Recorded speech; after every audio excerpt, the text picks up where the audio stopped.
என்ன பண்ணிட்டேன் அப்படின்னு சொன்னால், கோயம்புத்தூரில் பைபிள் காலேஜ் படித்து முடித்தேன். பைபிள் காலேஜ் படித்து முடித்த உடனே இங்கே 1 இயர் அந்த பைபிள் காலேஜில் வார்டனாக இருந்தேன். பொதுவாக என்னுடைய ஊர் ரொம்ப கிராமமாக இருக்கிறதுனால அங்கே என்னை சுற்றி நிறைய ஃப்ரெண்ட்ஸ் இருந்தாங்க. நாங்கள் ஃப்ரீயாக அப்படின்னா வேலை இல்லாத நேரத்தில் நீச்சல் குளத்தில் போய் நீச்சல் அடிக்கிறது, ஆற்றுல போய் நீச்சல் அடிக்கிறது, இந்த மாதிரி ஒரு ஃப்ரெண்ட்ஸ் சர்க்கிள் அப்படியே இருந்துட்டோம். இப்போது அங்கே இருந்த அந்த ஃப்ரெண்ட்ஸ் சர்க்கிளை விட்டுட்டு நான் பைபிள் காலேஜில் வரும்போது கொஞ்சம் ஸ்ட்ரெஸ் ஆனேன். அப்படின்னா ஒரு தனிமை, ஒரு சோர்வு, கூட ஃப்ரெண்ட்ஸ் இருந்தாங்க. ஆனால் இங்கேயும் ஒரு 30 பேர் என் கூட படித்ததுனால சீக்கிரமாக அதை விட்டு வெளியே வந்துட்டேன். சரி பரவாயில்ல, நம்ம கூட பேசுறதுக்கு அப்புறம் துணை வந்துச்சு. அப்படியே ஜாலியாக 3 இயர்ஸ் பைபிள் காலேஜ் படித்து முடிச்சிட்டேன். 3 வருஷம் படித்து முடித்த உடனே அதற்கு பிறகு 1 இயர் அங்கே பைபிள் காலேஜில் வார்டனாக இருந்தேன். அப்போவும் என்ன அப்படின்னா, சுற்றி பசங்கள்லாம் இருக்கிறதுனால எனக்கு ரொம்ப நல்லா இருந்துச்சு, அந்த டிப்ரெஷன் அப்படின்றது வரல.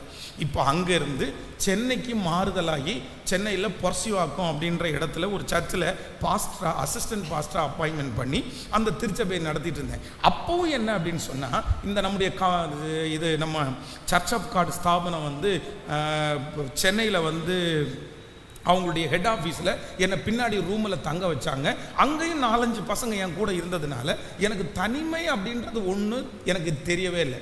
இப்போது அங்கேருந்து நானே ஜெபம் பண்ணேன். என்ன ஜெபம் பண்ணேன் அப்படின்னு சொன்னால், எனக்கு இந்த மாதிரி மினிஸ்ட்ரி பண்ணுறதுக்கு விருப்பம் இல்லை, என்னுடைய கையில் தனியாக ஒரு ஊழியத்தை கொடுங்க, என்னை இந்த இடத்துல கொண்டு போங்க ஆண்டவரேன்னு ஜெபம் பண்ணுறேன். இப்போ நான் ஜெபம் பண்ணுறதுபடியே என் கையில் ஒரு லெட்டர் வருது. நான் திருச்சி OFT துப்பாக்கி தொழிற்சாலை பக்கத்தில் இருக்கிற பர்மா காலனி அந்த இடத்துல எனக்கு ஒரு ஊழியம் வருகிறது. அப்போ அந்த ஊழியத்துக்காக நான் என்ன பண்ணுறேன்னா, கிளம்பி சந்தோஷமாக போகிறேன். சரி பரவாயில்ல, நமக்குன்னு ஒரு ஊழியத்தை கொடுத்துட்டாங்க, நம்ம அந்த ஊழியத்தை சிறப்பாக செய்ய போகிறோம் அப்படின்னு சொல்லி அந்த ஊழியத்திற்கு போகிறேன். போன உடனே என்னன்னா, அந்த சர்ச் இருக்குது, சர்ச்சுக்கு பக்கத்தில் பாஸ்டர் தங்குற மாதிரி ரூம் இருக்குது. நீங்கள் நம்ப மாட்டீங்க, ஒரு அடர்ந்த காட்டுக்குள்ளே அந்த சர்ச் இருக்குது. ஆனால் கடந்த ஒரு 6 மாதத்துக்கு முன்னாடி அந்த சர்ச்சை பார்க்கணுன்னு போனேன். இன்றைக்கி பார்த்தீங்கன்னா அந்த இடத்துலலாம் பார்த்தீங்கன்னா நிறைய வீடுகளெல்லாம் வந்திருக்குது. ஆனால் நான் 2004 அந்த இடத்துல இருக்கும்போது அந்த சர்ச்சை சுற்றி வேறு எந்த வீடுமே இல்லை. என் கையில் அந்த டைம் ஃபோனும் எதுவும் இல்லை. ஃபோன் அட்டன் பண்ணனா கூட 1 கிலோமீட்டர் நடந்து போகணும். ஏதாவது ஒரு பொருள் வாங்கணும்னா 2 கிலோமீட்டர் அங்கேருந்து நடந்து வரணும். அது நான் வேற அந்த சர்ச்சுக்கு என்ன ஒரு மூப்பனார் கூட்டிகிட்டு போனார். இதுதான் நீங்கள் தங்க போகிற இடம்னாரு. அவர் சொன்னார், மாடிக்கு மட்டும் போக வேணான்னாரு. ஏன் அப்படின்னு சொன்னால், இந்த ஏரியாவோட ரவுடி பசங்க மேலே தான் தண்ணி அடிச்சுட்டு படுப்பாங்க, அதனால் நீங்கள் மாடிக்கு போவானான்றாரு. அப்புறம் சர்ச்சினுடைய ஜன்னலெல்லாம் உடஞ்சிருக்குது. எதுக்கு இந்த மாதிரி உடைச்சா, யார் உடைச்சான்னு கேட்டால், அது ஒன்றும் இல்லை, திருடங்க உடைச்சிட்டு காணிக்கைப்பட்டியை தூக்கிட்டு போகிறதுக்காக ட்ரை பண்ணாங்க அப்படின்றாரு. அப்படிப்பட்ட ஒரு பொட்டல் காடு. எனக்கு பயம் அப்படின்றத விட இந்த தனிமை இருக்கு பாருங்க, என்னால் சமாளிக்கவே முடியல. நான் அப்போ இருக்கும்போது நிறைய பேர்கிட்ட பேசுவேன், சந்தோஷமாக இருப்பேன், ஜாலியாக பேசுவேன். இப்போ யாருமே இல்லை.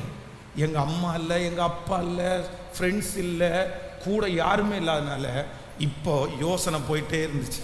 என்ன யோசித்தேன் அப்படின்னு சொன்னால், நம்ம ஊழியத்தை தப்பாக சூஸ் பண்ணிட்டோம்.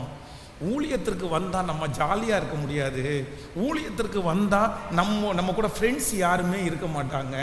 நமக்கு 21 வயசு, இன்னும் ஒரு வரை 75 வயசு வரைக்கும் வாழ்ந்தால் 75 வயசு வரைக்கும் இந்த மாதிரி தனிமையிலேயே நம்ம ட்ராவல் பண்ணணுமா அப்படின்னு நினச்சி பார்த்தீங்க அப்படின்னா, இந்த யோசனை ரொம்ப பெருசாக போயிடுச்சு. யோசனையை கண்ட்ரோல் பண்ணலை, யோசனையை நீங்கள் நிறுத்தலை அப்படின்னா இந்த யோசனை எவ்வளோ தூரம் வரைக்கும் உங்களை கொண்டு போய் விட்டுரும். அப்படியே தாட்டு வந்துட்டே இருக்குது, நெகட்டிவ் எண்ணம் வந்துட்டே இருக்குது, வளர்ந்துட்டே இருக்குது. அப்போ பார்த்தீங்க அப்படின்னு சொன்னால், ஒரு நாள் இந்த மாதிரி யோசிச்சே படுத்திருந்ததுனால அன்னைக்கு திடீரென்று ஒரு நாள் நைட்டு ஃபுல்லாக தூங்காத உடனே நான் நினைக்கிறேன், ஐயோ நமக்கு தூக்கமே வரல. இப்போ நைட்டு தூக்கம் வரலைன்னா உடனே மனசு படபடன்னு இருக்கும், யாருமே சுற்றி இருக்க மாட்டாங்க. அந்த யோசனை பயம் ரொம்ப அதிகமாகிடுச்சு. அதற்கு பிறகு ரொம்ப சிக்காகி, ஆனால் எனக்கு மன அழுத்தம் அப்படின்னாலும் தெரியாது, எங்கள் வீட்டில் உள்ளவங்களுக்கும் யாருக்குமே மன அழுத்தம் அப்படின்னு தெரியாது. ஆனால் எனக்கு என்னென்னா, இந்த மன அழுத்தம் ரொம்ப அதிகமாகி தூக்கம் இல்லாமல் வாமிட் வர ஆரம்பிச்சிருச்சு.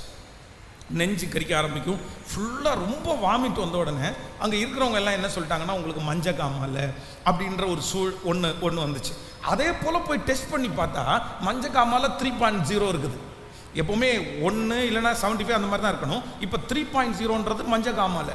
எனக்கு மஞ்சக்காமாலை இருக்குன்னு கண்டுபிடிச்சி கிட்டத்தட்ட 1 வருஷம் 9 மாதம் மஞ்சக்காமாலைக்கு ட்ரீட்மெண்ட் எடுத்துருக்கிறேன், மன அழுத்தம்னே தெரியாமல். அதற்கு பிறகு என்னுடைய சூழ்நிலை சரி பண்ணாங்க, எனக்கு ஃப்ரெண்ட்ஸ் வந்தாங்க, நான் வீட்டுக்கு போயிட்டேன். ஆனால் கூட இந்த மன அழுத்தத்திலிருந்து, அந்த யோசனையிலிருந்து என்னால் வெளியே வரவே முடியல.